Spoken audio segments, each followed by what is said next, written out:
In the aftermath of the dramatic community meeting, the neighborhood was left to pick up the pieces. Karen, once the feared and respected HOA president, had been thoroughly humbled, her reputation in tatters.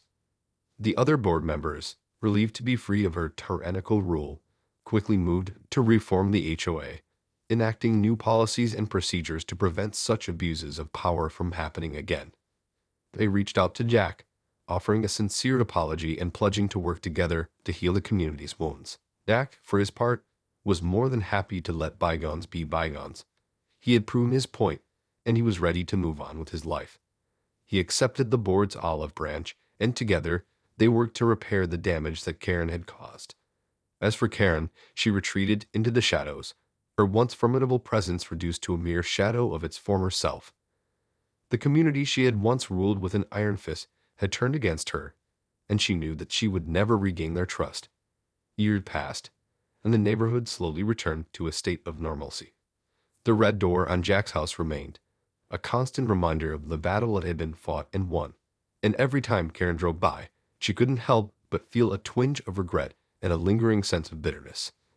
In the end, the 3 a.m. drama had come to a dramatic conclusion, with Karen's reign of terror finally brought to an end.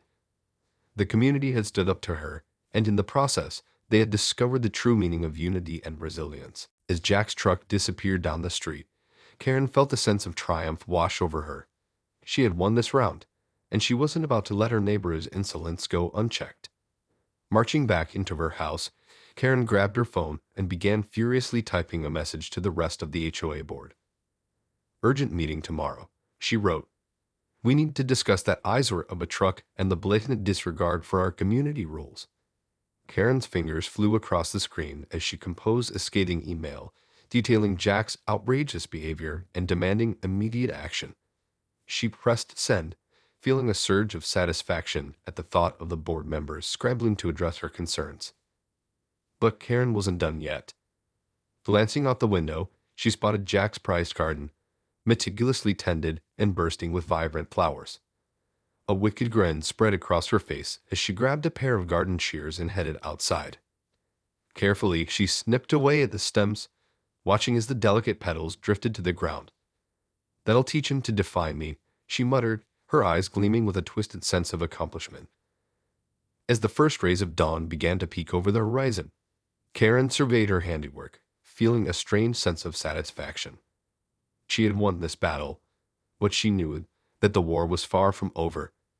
Jack wasn't the only one in the neighborhood who dared to challenge her authority, and Karen was determined to assert her dominance, no matter the cost. The following afternoon, the HOA board members gathered in the community center, their faces etched with a mixture of concern and trepidation. Karen had summoned them to an emergency meeting, and they knew better than to keep the formidable HOA president waiting. As the meeting commenced, Karen wasted no time in addressing the issue at hand. "Gentlemen, we have a serious problem in our community," she began, her voice dripping with false concern. "One of our residents, Jack, has blatantly disregarded our parking rules, and I won't stand for it." The board members fidgeted uncomfortably, exchanging nervous glances. They had witnessed Karen's wrath on numerous occasions and knew that crossing her was never a good idea. "I demand that we take immediate action against this rule breaker," Karen continued, her eyes narrowing. "He needs to be fined, and if he refuses to comply, we should consider more drastic measures." Jack, who had been summoned to the meeting, finally spoke up, his voice steady and resolute. "I apologize for the inconvenience, but I had no choice but to park on the street. My driveway was blocked by a delivery truck, and I couldn't move my vehicle in time for Karen's party."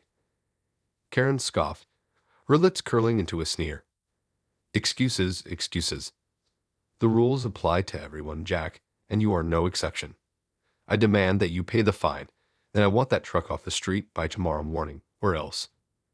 The board members shifted uncomfortably in their seats, painfully aware of the tension in the room. They knew that standing up to Karen was a risky proposition, but they also couldn't ignore the validity of Jack's explanation. As the debate raged on, the air grew thick with hostility, and it became clear that this was more than just a simple parking dispute. It was a battle of wills, a clash between Karen's unrelenting desire for control and Jack's determination to stand his ground. The HOA meeting dragged on, with Karen and Jack trading barbs and accusations, neither side willing to back down. The other board members watched on, their expressions a mix of discomfort and resignation. "This is outrageous," Karen exclaimed, slamming her fist on the table. "I simply cannot have my guests inconvenienced by your selfish behavior, Jack. You're clearly trying to undermine my authority, and I won't stand for it." Jack shook his head, his frustration evident. "I'm not trying to undermine anyone, Karen. I'm just trying to live my life and follow the rules to the best of my ability. If you had a problem with my parking, you could have addressed it during normal business hours, not in the middle of the night." Karen's face flushed with anger, and she leaned forward, her eyes narrowed. "Normal business hours. Ha! This is my community, Jack, and I'll address any issues as I see fit, regardless of the time. You're just lucky I didn't have your truck towed on the spot." The other board members shifted uncomfortably, sensing that the situation was spiraling out of control. "Let's all take a deep breath and try to find a reasonable solution here," one of them suggested, trying to diffuse the tension. But Karen was having none of it. "There is no reasonable solution when it comes to upholding the rules of this community," she spat. "Jack needs to pay the fine and move his truck, end of story. And if he refuses, well, let's just say he'll be hearing from my lawyer."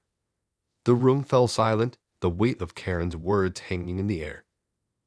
Jack's eyes narrowed, and he leaned forward, his voice low and then dangerous. "You know what, Karen? This isn't over.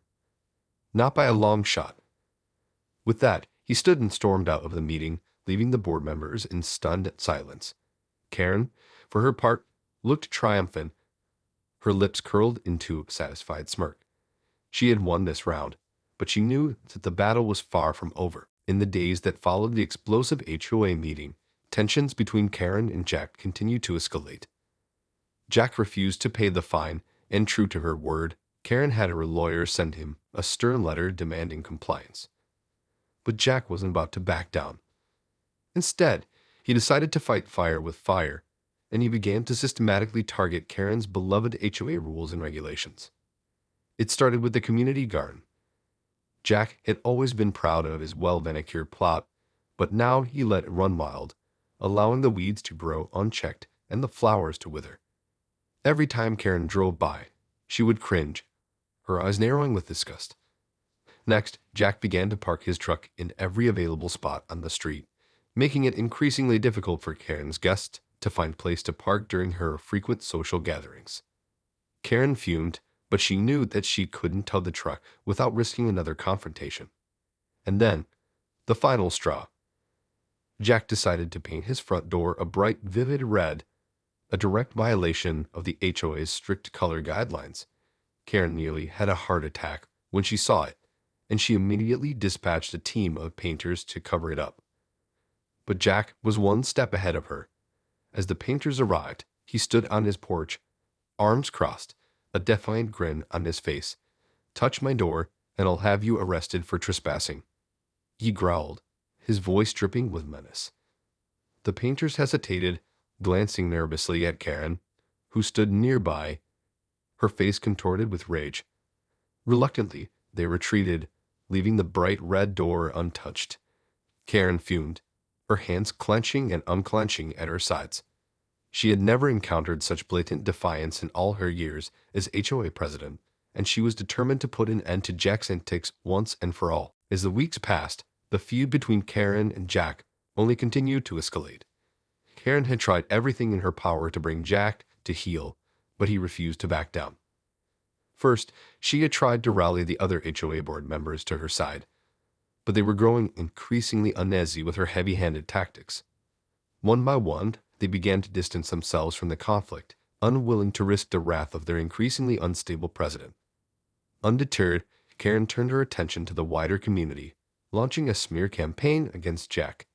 She plastered the neighborhood with flyers, accusing him of being a disruptive and uncooperative resident, and urging her fellow homeowners to report any violations they witnessed. But Jack was unfazed. He responded by organizing a community barbecue, complete with a live band and free-flowing drinks. As the music and laughter filled the air, Karen watched from her window, seething with rage. When the barbecue ended, Jack made sure to park his truck in the middle of the street, blocking access to several driveways. Karen immediately sprang into action, calling the police and demanding that the vehicle be towed. However, when the officers arrived, they found a group of Jack's supporters standing guard, ready to prevent the tow truck from taking the vehicle. Faced with the prospect of a confrontation, the police officers were forced to back down, much to Karen's fury. As the sun set that evening, Karen paced back and forth in her living room, her mind racing. She had to find a way to regain control of the situation, no matter what it took, and she was determined to do it, even if it meant resorting to the most underhanded tactics imaginable. The tension in the neighborhood had reached a fever pitch, and Karen knew that something had to give. She had tried every trick in the book to bring Jack to heel, but he had remained steadfast in his defiance. Desperate, Karen decided to take matters into her own hands. She began to scour the HOA rulebook, searching for any loophole that she could exploit, and then she found it, a little-known clause that gave the HOA president the right to impose fines for repeated and willful violations of community standards. Armed with this newfound knowledge, Karen sprang into action. She descended upon Jack's property like a whirlwind, snapping photographs of every perceived infraction, from the unkempt garden to the unsightly trash cans. Within days, Jack received a massive fine in the mail, along with a strongly worded letter from Karen's lawyer. The charges were so exorbitant that they threatened to bankrupt Jack, and he knew that he had to act fast. Determined to fight back, Jack called an emergency community meeting, rallying his supporters to his cause. As the crowd gathered, Karen stood at the front of the room, her chin held high, ready to defend her actions. But Jack had a surprise up his sleeve. He had enlisted the help of a local news team, and as the meeting began, the camera started rolling. Karen's face fell as she realized that her actions were about to be broadcast to the entire community. As the meeting unfolded, Jack presented evidence of Karen's increasingly erratic behavior, detailing her abuse of power and her blatant disregard for the rights of her fellow homeowners. The crowd listened in stunned silence, their eyes widening with each new revelation. In the end, the community overwhelmingly sided with Jack, and Karen was forced to rescind the fines and issue a public apology. Defeated and humiliated, she retreated to her home, her dreams of absolute power shattered. In the aftermath of the dramatic community meeting, the neighborhood was left to pick up the pieces. Karen, once the feared and respected HOA president, had been thoroughly humbled, her reputation in tatters. The other board members, relieved to be free of her tyrannical rule, quickly moved to reform the HOA, enacting new policies and procedures to prevent such abuses of power from happening again. They reached out to Jack, offering a sincere apology and pledging to work together to heal the community's wounds. Jack, for his part, was more than happy to let bygones be bygones. He had proven his point, and he was ready to move on with his life. He accepted the board's olive branch, and together they worked to repair the damage that Karen had caused. As for Karen, she retreated into the shadows, her once formidable presence reduced to a mere shadow of its former self. The community she had once ruled with an iron fist had turned against her, and she knew that she would never regain their trust. Years passed, and the neighborhood slowly returned to a state of normalcy. The red door on Jack's house remained, a constant reminder of the battle that had been fought and won, and every time Karen drove by, she couldn't help but feel a twinge of regret and a lingering sense of bitterness. In the end, the 3 a.m. drama had come to a dramatic conclusion, with Karen's reign of terror finally brought to an end. The community had stood up to her, and in the process, they had discovered the true meaning of unity and resilience.